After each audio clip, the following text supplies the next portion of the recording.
가기선은 증시 각도기. 안녕하십니까 증시 각도기 시청자 여러분, 그리고 투자자 여러분, 미국에 계신 분, 한국에 계신 분들 모두 안녕하십니까. 네, 이제 1월 거래를 이틀밖에 남겨두지 않은 상황에서 강하게 시작했던 증시가, 특별히 미국 증시도 강한 모습으로 시작했었는데 오늘 큰 폭의 하락으로 장을 마감하는 모습을 보여주었습니다.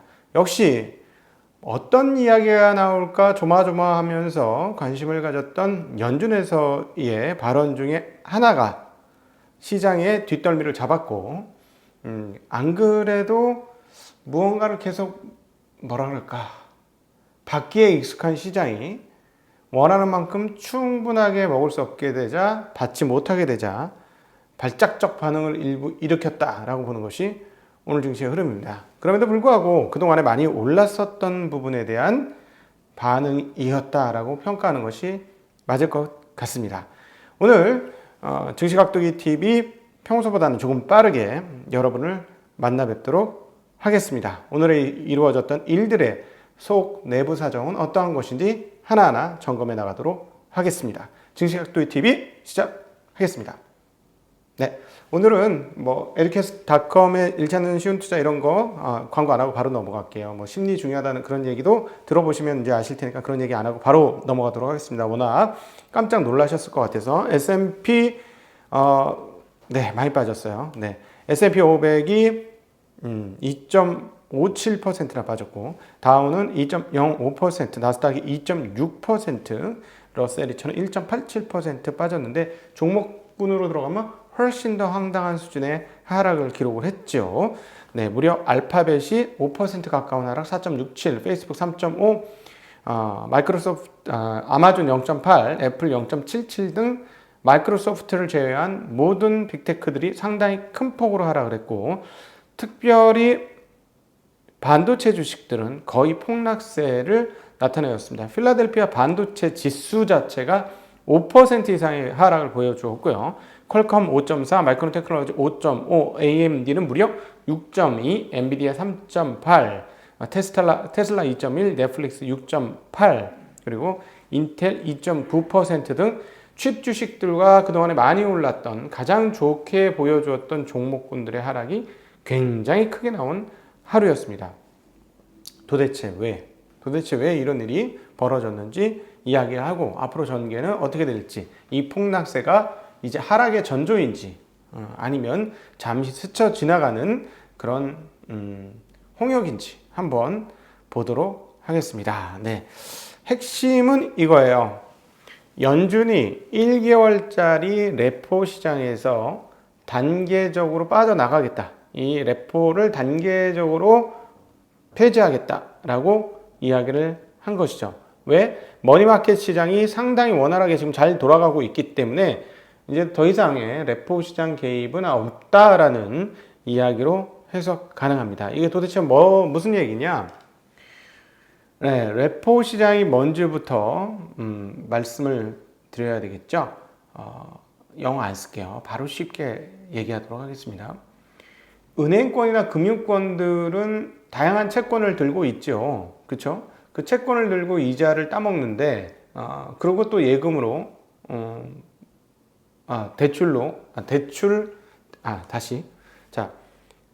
더 복잡하지 않게 아주 단순하게 말씀드릴게요.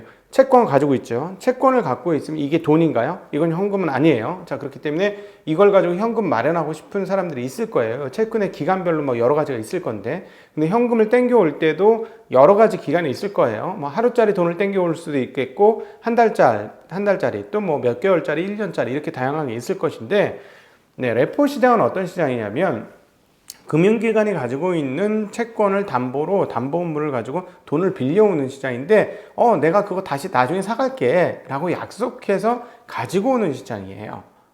그래서 단기 자금 조달을 위한 시장이죠. 네.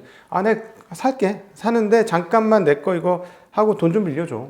내가 돈 빌려주면 내가 이거 담보로 줄게. 당연히 내가 갖고 올 거지. 네, 이런 시장을 레포 시장이라고 해요. 그런데 2019년도 후반기에 어떤 일이 있었냐면 이쪽 시장에서 현금이 말라버려서 레포 금리가 단기적으로 10%까지 급등. 여러분 말이 됩니까? 잠깐 나 이거 다시 살게 하고 돈 빌리는 시장에서 연율 10%의 금리를 주고 돈을 빌리는 게 말이 됩니까? 그것도 개개인들이 아니고 금융기관, 믿을 수 있는 금융기관들인데 뭔가 돈맥 경화가 발생을 했던 사건이 2019년도 후반기에 있었죠. 거기에 그래서 급하게 연준에서 1,000억 불, 뭐 3,000억 불 이렇게 돈을 넣어주면서 이 레포 시장의 그 동결을 막아준 그런 과거의 경험이 있습니다.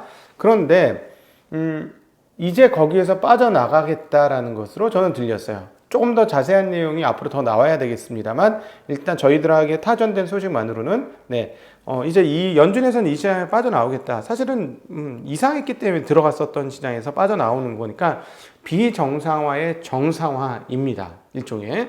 그런데 시장이 2018년도부터 어떤 태도를 취하고 있냐면 나는 배고파, 난 너무 그냥 2008년도부터 이어진 거예요. 2008년도에 이 리먼 사태가 또 왜 일어났는지를 바라보면 그 이전에 그린스펀이 너무 지나치게 장기간의 저금리를 오래 끌고 가면서 버블이 일어났었던 거죠. 사실은 연준의 책임이 굉장히 컸던 거예요. 그린스펀의 책임이 상당히 컸어요. 지금 이렇게 다 종합해서 과거를 반추해 보면 그러다 보니까 시장이 야 니네가 뿌린 씨앗인데 좀 이렇게 걷어줘야 되고 좀 해줘야 되는 거 아니야 하는 그런 생각이 있는 것 같아요. 시장에. 그러니까 계속해서 더 줘 배고파 막 이런 거죠. 근데 밥 주면 쭉쭉쭉쭉 막 연락에 그러니까 건전하게 체력을 키워서 이런다기보다도 돈 주면 막 가서 약간 자기 즐기면서 노는 그런 분위기가 있는 거죠. 시장에. 근데 어찌되었건 그런데 그런 흐름들이 이어지면서 18년도에 시장이 이렇게 좀 발작적 반응을 일으키자 연준이 바로 개입을 합니다. 그러니까 시장이 어떤 사인을 줬냐면 시장이 무너지는 걸 연준이 결코 원하지 않고 시장이 무너지면 반드시 개입을 해서 해결해 준다라는 거예요. 그러니까 아버지가 오셔가지고 자식들 사고 치는 거는 언제든지 해결해 주기 때문에 자식들이 계속 사고 치고 돌아다니는 거 하고 약간 비슷하다고 해야 할까? 네, 그런 느낌이 드는 게 항상 있었어요. 이 연준에서. 그런데 어찌되었건 또 하나의 그렇게 되는 이유는 뭘까 해보면 이게 일종의 이 레버리지 차입이 너무 크다 보니까 이 한 번 막히면 상당히 큰 폭으로 막혀버리는 거죠. 그런 부분도 또 더불어 좀 있는 것 같습니다. 다시 논의를 줄여서 오늘의 하락에 여러 가지 이유가 있지만 저는 딱 이거 하나 보여요. 이거 하나. 그러니까 연준이 테이퍼링 하겠다는 얘기 안 했어요. 그리고 금리 올리겠다는 얘기도 1도 안 했어요. 그거 안 할 거라고 예상했었잖아요. 어제 오후에도 그런 말씀 드렸잖아요. 안 했어. 당연히 안 했는데 요거 하나 했어. 요거 하나 했는데도 불구하고 시장이 이렇게 반응을 했는데 저는 이걸 뭐라고 얘기하고 싶냐면 한마디로 과열된 냄비에 얹혀진 얼음덩어리 라고 표현하고 싶습니다. 시장이 과열됐었죠. 시장은 많이 올랐어요. 그리고 최근에 조금 이따 다시 한번 말씀드리겠지만 이상한 사건이 벌어졌었잖아요. 게임스탑과 관련해서 거기에 대해서 언급을 드렸죠. 그리고 이 게임스탑과 관련돼서 또 이렇게 열심히 중계해 주시는 분은 우리 유튜버 중에서 계십니다. 누가 계시죠? 네, 김단태 님께서 김단태의 그 유튜브에 가시면 아주 재미나게 세세하게 이 현재 진행 상황들에 대해서 내용을 언급하고 있으니까 가셔서 보시면 도움이 되실 것 같은데요. 네, 이건 조금 이따 다시 얘기하고 모든 가격이 지나치게 많이 올랐어요. 특별히 미국 같은 경우에 그런 상황에서 요거 하나 얼음덩어리에 얹었더니 어떻게 시장이 달궈질 대로 달궈진 데다 얼음을 넣으니까 바로 물이 되는 게 아니라 빵 하고 튀는 거죠. 우리 그 경험해 보셨죠? 뜨거운 가끔 자주 있어요. 나이 먹으면 이런 일이 자주 있는데 냄비에 물을 끓인다고 냄비를 올려놨는데 까먹어. 그럼 나중에 어떻게 돼? 냄비에 있는 물이 다 쪼그라들고 부글부글 막 그냥 불덩어리가 되죠. 그거 지키겠다고 찬물에 부으면 어떻게 돼요? 빡 소리 내면서 막 바바바박 물이 튀죠. 약간 그런 느낌? 그런 느낌이 오늘 미국 시장이라는 거예요. 근데 어쨌든 과열된 냄비에 얼음을 얹었는데 빠바박 튀지만 그 옆에서 다치지만 않으면 됩니다. 그 옆에서 다치지만 않으면 그 얼음은 뭐가 되나요? 다시 물이 돼서 끓는 물로 바뀔 겁니다. 오늘 제가 드리고 싶은 말은 바로 이거예요. 비유 잘했다 진짜. 자, 뜨거운 냄비 얼음 덩어리가 확 해서 빠바박 튀는데 어찌 되었거나 그렇다고 해서 바로 이 냄비가 쪼개지느냐? 그런 일은 없지 않겠느냐라고 보여주고 이게 다시 물로 바뀔 것이다 라고 보여줘요. 근데 여러분 여기서 튀는 물을 맞으면 딥니다. 그래서 신용 같은 거 쓰시면 안 됩니다. 신용 위험해요. 특별히 돈을 더 많이 벌겠다는 욕심에 신용 쓰시면 안 되고, 신용을 쓰시려면 내가 1회 신용을 쓰려면 뒤에 훨씬 더 많은 자금을 들고 있으면 괜찮으세요. 예. 자금을 들고 있는데 신용을 써. 이런 거. 그러니까 언제든지 메꿀 수 있어. 이런 거는 괜찮은데 그렇지 않은 것은 상당히 위험하다는 거 다시 한번 말씀드리고 싶습니다. 자, 어떻게 얘기했느냐. 오늘 테이퍼링 하겠다는 얘기 1도 없었어요. 현재 이루어지고 있는 자산 매입은 그대로 유지할 것이다. 이렇게 얘기를 했거든요. 근데 지금 현재 실제로 미국의 촌농 자산 상황들을 좀 보여드리도록 하겠습니다. 한번 보여드릴게요. 어떤 상황인지. 자, 보시죠. 이쪽 끝에, 여러분 보시기에 오른쪽 끝이겠지? 오른쪽 끝에 어때요? 줄어드나요? 과거에 이렇게 늘어난 다음에 줄이려고 하다가 이번에 코로나 사태 하면서 기록적으로 증가했고, 그 다음에 또 줄이지 못하고 계속 늘어나고 있어요. 연준의 총자산 줄지 않았습니다, 여러분. 지금 요거 한 건에 대해서만 얘기했을 뿐이에요. 네, 그렇습니다. 자, 그러니까 지금 그런 상황 아니라는 거 이해하시면 좋겠고, 또 테이퍼링도 뭐라고 했냐면, 하기 전에 시장이 충분히 알아들을 수 있도록 우리 얘기하고 테이퍼링 할게. 우리 마음대로 그냥 갑작스러운 테이퍼링 안 할 거야. 충분히 얘기하고 할게. 라고 얘기했고요. 또 하나 중요한 거. 물론 이제 테이퍼링 안 하겠다고 하면 더 이상 끝났지. 금리에 대한 얘기까지 갈 필요도 없잖아. 테이퍼링 얘기 안 한다는데. 그러니까 불감 떼주는 거, 그 뗏목을 넣어주는 속도를 줄이는 것도 안 하겠다고 했는데 금리 인상 하겠습니까? 불이 너무 뜨거워서 그걸 식히려고 약간 물을 퍼붓는 게, 아궁이에다 물을 퍼붓는 게 금리 인상 아니에요.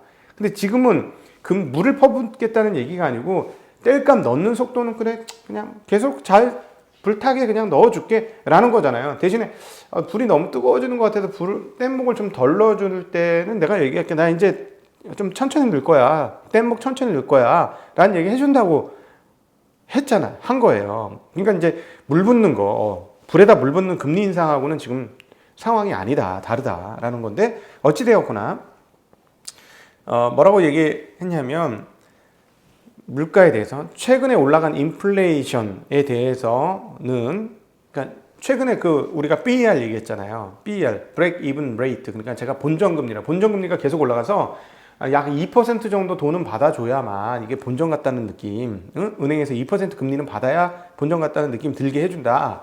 그렇게 제가 표현했죠. BER에 대해서. 이 BER이 그렇게 우려스럽지 않다. 글로벌 이야기는 지금 인플레이션의 상황이 아니고 디스인플레이션의 압력이 여전하다. 이건 무슨 말이야?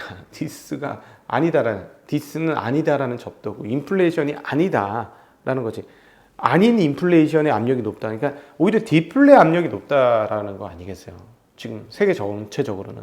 그러니까 인플레 걱정 안 하고 있다라는 것이고, 올해 어떤 물가 상승도 일시적인 것으로 드러날 수 있다. 지금 금리 오르는 거 이거 지속적인 거 아니야. 잠깐 하다 죽는 거라니까. 연준은 그렇게 생각한다는 거예요. 그리고 인플레이션에 연준은 인내하고 반응하지 않겠다. 중간중간에 톡 올라오는 인플레이션에 대해서는 이거 가짜야. 가짜 신호고 찐카 아니고 덩어리가, 이 몸통이 올라가면서 인플레이션이 나는 것까지는 한참 시간이 걸리기 때문에 우리는 그냥 톡 튀어나오는 인플레이션에 대한 신경 안 쓰고 그냥 인내하고 있을 거야. 라는 게 지금 오늘 파월 의장의 이야기였다라는 것이죠. 인플레이션이 높은 수준을 기록할 거라고 생각 안 한다라는 얘기예요. 자, 이런 얘기 이제 정리됐죠? 자, 이 부분까지 해석하려면 시간이 좀 걸릴 겁니다. 그러나 어쨌든 너무 과열된 시장이기 때문에 빠졌는데, 미국 시장 화끈하네요. 진짜 완전 화끈한 시장이에요. 그냥 바로바로 반영을 해버리는 그런 시장. 촐랑거리기가, 우리가 냄비 근성이라고 했는데 무슨 얘네는 포일 근성이야. 우린 냄비라도 되지. 얘는 냄비도 안 돼. 그냥 은박지. 야, 진짜 은박지처럼 반응하는 게 미국 시장이다라는 거 다시 한번 느낍니다. 근데 최근에 제가 주초에 말씀드렸듯이 게임스탑에 대한 이야기 드렸었는데, 이제 하나 더 합류했어. AMC. 이것과 관련된 아주 재미난 상황들이 있어요. 아까 단테님 동영상 더 자세히 나와 있다고 말씀드렸죠. 그거 보시면 되겠고, 제 시간이 없기 때문에 오늘 AMC 하루에 얼마 움직였냐? 게임스타 134% 올랐고요. 그 다음에 AMC라고 하는 회사가 네, 300% 올랐습니다. 이게 영화관 체인이에요. 영화관 체인이 지금 잘 될 턱이 없잖아. 그러니까 그거 생각해서 숏을 쳤어. 기관 애들이. 해제 펀드 애들이. 자, 이거 보세요. 자, 이거 하루짜리 이거 어제였다 오늘. 이게 지금 이 밑에가 몇 달러인지 아세요? 이게 4달러, 5달러였어. 근데 오늘 종가 19달러, 20달러, 19.9. 5달러가 20달러 됐다니까요. 하루에. 더 올랐네. 300%가 더 하네, 이거. 이런 참나. 기가 막혀가지고. 자, 이런 상황인데 이게 왜 도대체 어떻게 됐느냐. 근데 일단 그것부터 먼저 말씀드릴게요. 이 가격이 급등락하는 건 굉장히 안 좋은 신호예요. 항상 그 상승의 끝자락에서 나타나는 현상이 가격이 급등락이기 때문에 좋은 소식은 아닌데, 내부적으로 파고 들어가면 이거 진짜 골 때리게 웃기는 상황입니다. 지금 한국만 지금 개인들이 지금 시장에 들어오는 게 아니에요. 2008년도 그리고 2008년도 그다음에 2001년도 그지 9.11 테러 이후 이런 위기 상황 이후에 자본시장이 어떻게 됐는지를 봐왔던 일반 사람들이, 일반 투자자가 지금 학습되어 있고, 그 다음 또 하나, 이 기술혁명, 스티브 잡스로 시작된 스마트폰 혁명에 의해서 이게 처음엔 SNS부터 시작한 거지. 이게 여기서 뭐냐면 정보가 편만하게 이렇게 퍼지고 교류되는 상황들 가운데서 일반인들이 규합되는 상황들이 발생된 놀라운 일이에요. 이게 진짜 놀라운 무면사적 얘기다라고도 표현할 수 있을 것 같은데, 뭐냐면 멜빈 캐피탈 애들이 저기 게임스탑부터 시작했죠. 이거 많이 올랐어. 이건 찍어 눌러야 돼. 이건 공매도로 우린 돈 벌 거야 라고 공매도 생으로 다 들어왔더니 개인들이 훅 끼고 있네. 니네 잘못한 걸걸? 하고 아닌데 맨날 우리가 공매도한테 뒤져야 되겠어? 하고 힘을 합쳤어. 힘을 합쳐가지고 야, 저 멜빈 캐피탈 죽여버리자. 돈을 쫙 모아가지고 막 가격을 올린 거예요. 그러니까 어떻게 돼? 마진콜 당하잖아. 마진콜 당합니다. 여러분, 내 주식만 사가지고 돈 떨어지면 내 가격 빠지고 유한 책임으로 끝나는데요. 이렇게 공매도를 하면 자꾸 돈을 더 넣으라 그러거든. 돈 모자라요? 돈 더 넣으세요? 돈 더 넣으세요? 돈 더 넣으세요? 이렇게 되는 거예요.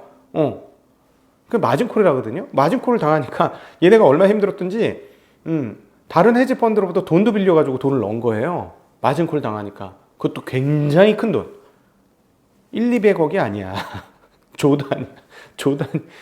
그래서 지금 추가로 완전히 이제 그 숏 스퀴즈를 당했는데, 이제 이렇게 되면 다 털린 거야. 잔고가 지금 다 털려버려가지고, 그럼 어떻게 되냐? 이거 마진콜 넣으면 얘네 가지고 있는 다른 자산 어떻게 돼요? 팔아야 됩니다. 다른 자산 중에 주식이 있겠죠? 주식 팔아야 돼. 그럼 얘네 갖고 있는 주식 다 팔아야 돼. 강제 청산 당하지, 잘못하면. 마진콜 어떻게 돼? 강제 매매 당하죠. 이게 헤지펀드에 일어난 일이에요. 이 헤지펀드 이제 끝났어. 이제 거의 살 수 있을까?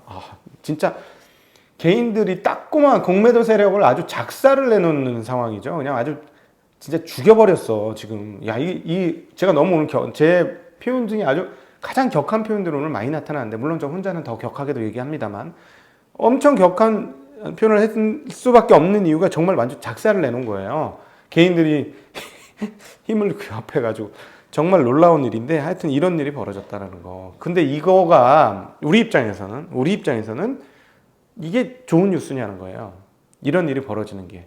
가격 급등락이 있는 거는 항상 고점에서 나타나는 징후였다라는 점을 보면 별로 좋은 뉴스는 아니라는 거. 자, 그렇다면 우리도 살짝쿵 당할 수 있다라는 거. 그래서 제가 말씀드렸죠. 뜨거운 냄비에 얼음 넣었을 때 튀어쓴 그 물동에 튀어가지고 튀면 안 된다라는 거. 그래서 신용관리 같은 거는 잘 하셔야 된다라는 말씀을 드리고 싶고, 항상 드리는 말씀이지만 저는 신용이 없어요. 저는 진짜 거의 신용이 없어요. 그래서 신용을 쓰시지 않으시면, 자, 어제도 말씀드렸죠. 어제 오후장에도 떨어질 것 같은데 두 유형이에요. 잘 대응해서 현금 들고 있는 사람도 있지만, 내가 가지고 있는 기업이 괜찮으면 그냥 얻어맞으면 돼. 언젠가 다시 애들이 올라올 건데 뭐. 그리고 또 하나, 이번 시장이 전형적인 밑으로 쫙 빠지는 하락의 전조이고 그 시장이냐? 저는 그건 아닌 것 같아요. 왜 그렇게 말씀드리냐면, 왜? 그 연유가 있어야 되지. 합리적인 근거가 있어야 되는데, 연준의 태도는 지금 죽이겠다는 얘기는 아니에요. 시장을 죽이겠다는 얘기는 1도 없다라는 거 다시 한번 밝히고 있어요. 테이퍼링도 밝히고 얘기하겠다고 했잖아. 밝히고 한다고 했었잖아요. 그러니까 그런 상황은 아니라는 점. 그럼 어떻게 해요? 근데 급하게 달려들진 마세요. 생각보다 조정이 꽤 크게 우리 마음이 덜덜 떨릴 때까지도 있을 수 있어요. 그러니까 느리게 시장에 대응하시면 될 것 같은데 시장의 붕괴라고 보기에는 여러 여건들은 아니다. 그러나 하나 더불어서 촉각을 곤두세워야 될 일은 지금 이 공매도 관련 이 사건이 어떻게 퍼질지 요건 몰라. 항상 블랙스완은 전혀 예상치 못했던 데서부터 일파만파 벌어지는 거거든요. 지금 상황 뭐냐면 헤지펀드 하나 박살났고 작살났고 그럼 걔네들 가지고 있는 자산을 팔아야 되는데 우리가 모르는 게 한 가지 있어요. 우리가 모르는 거 한 가지 뭐냐면 헤지펀드들이 얼마나 레버리지를 썼는지 이거 몰라요. 미국의 헤지펀드들이 얼만큼 많은 레버리지를 썼는지 이게 문제라는 거지. 그래서 만약에 얘네가 주식을 팔아 몇 개 갖고 있는 예를 들어 뭐 한 50개 30개 종목을 팔아 그래서 가격이 떨어져. 근데 레버리지를 다들 너무 많이 쓰고 있는 거야. 그래서 종목들이 한 10% 빠졌어. 근데 레버리지로 썼어. 그런 사람들은 또 어떻게 돼? 걔네들도 마진콜 당하지. 그럼 마진콜을 메꿔놓으려면 걔네들 가진 또 다른 자산을 또 팔아. 이게 연속으로 이어지면 최악의 상황들이 오게 되는 거예요. 가능성은 있죠. 근데 그게 그렇게 될 거라고 말은 못 하는 거예요. 그렇게 말은 못 하는 거예요. 그런데 심리는 어떻게 움직일 것이냐. 심리가 중요하다는 말씀드려요. 종목과 이런 것들을 파악해서 투자하는 거 굉장히 중요해요. 종목이 든든해서 기업을 든든한 걸 내가 갖고 있으면 이럴 때 폭풍우가 불어서 나는 됐어 컴퓨터 꺼놓고 있을래 며칠간 안 봐. 이러고 가면 괜찮은 기업들은 우리를 살려줘요. 문제 없는 거예요. 그럼 문제 없는데 자 이제 심리적으로 흔들리면 어떻게 해석을 할 거냐면 제가 지금 말씀드렸던 이 나쁜 괴의 흐름들 있잖아. 이걸 다 땡겨와.